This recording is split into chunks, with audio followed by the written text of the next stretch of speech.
Good day, my name is Pedro Gonzalez, and this is my Wfed 105, assignment 8.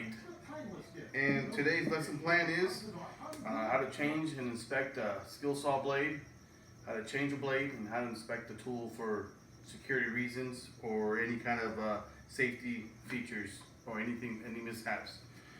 Our objective is to, like I said, replace the blade, and in doing so I will go over on what a new blade, the advantages and the disadvantages of an old blade. First off, I've been a carpenter for 20 years. I'm a journeyman, instructor at a local 714 Buena Park, and here we go. So one of the first things you want to look for is when operating a tool like this, first thing you do is de-energize, unplug, make sure your tool is unplugged. You never want to change the blade while the tool is still plugged in. Could lead to an accident. You never know, somebody could pull a trigger and be a knife finger guy. One of the things I like to do as far as working with my tools and inspecting tools is always do it bare hands. Never want to do it with gloves on. One of the things you do with gloves on is you're not going to feel none of the jagged edges or your cords. So one of the things I like to do is go over my cords, run my hands and just run the cords through them, make sure you don't have any cuts or nicks in the cord. When you have cuts or nicks in the cord, leads to water or any kind of liquids getting inside and damaging the cords itself. So far so good. All my plugs, all my prongs are in. Always make sure that you have your ground. Very important. So once you've done that, you pretty much go over your tool, make sure all your screws are in, none of the screws are loose. This skill saw I've had for maybe a couple years. It's my own personal one, so I didn't really get to see it on the job. It's just little side jobs in here and there around the house. So one of the things you want to do is open up your table all the way through. Just makes it easier working platform for you to get to your saw and get to the blade itself. One of the tools you need for this is your saw key. It normally comes with it. If not, you can use a crescent wrench or ratchet, right? One of the things you want to do first is pull up your blade. A lot of guys, I've seen videos of guys like to pin up their guards. Just bad habits, not good safety practice. You never know. Some kid might see it and in the future might do it at work and just get sent home, right? So one of the things you look for is on the back of the skill saw, you have your button here that locks the gears. And once you lock your gears, it locks your blade in place for you. Find the groove. Right there, I'm locked. And removing the nut will tell you which way to move. So here we go.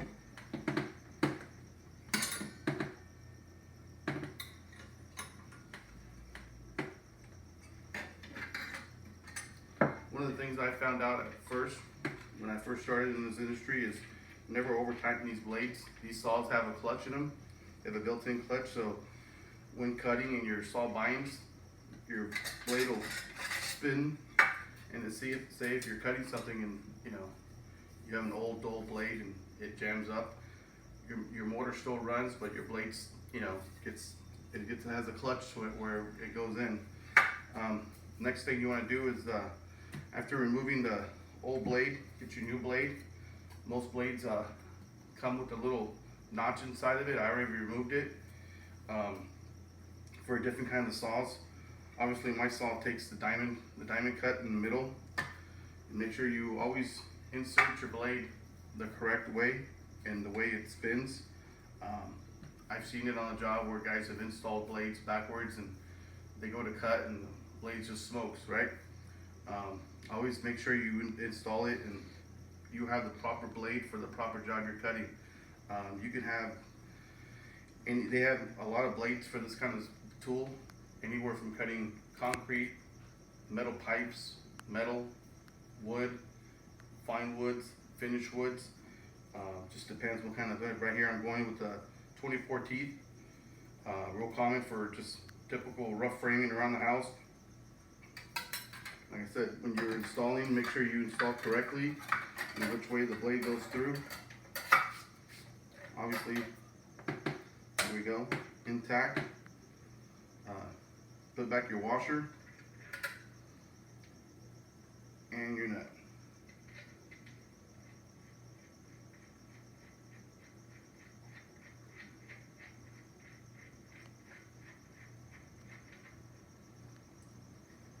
Hand tight.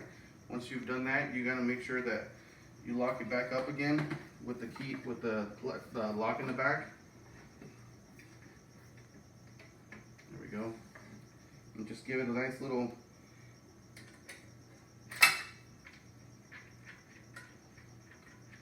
hand tight.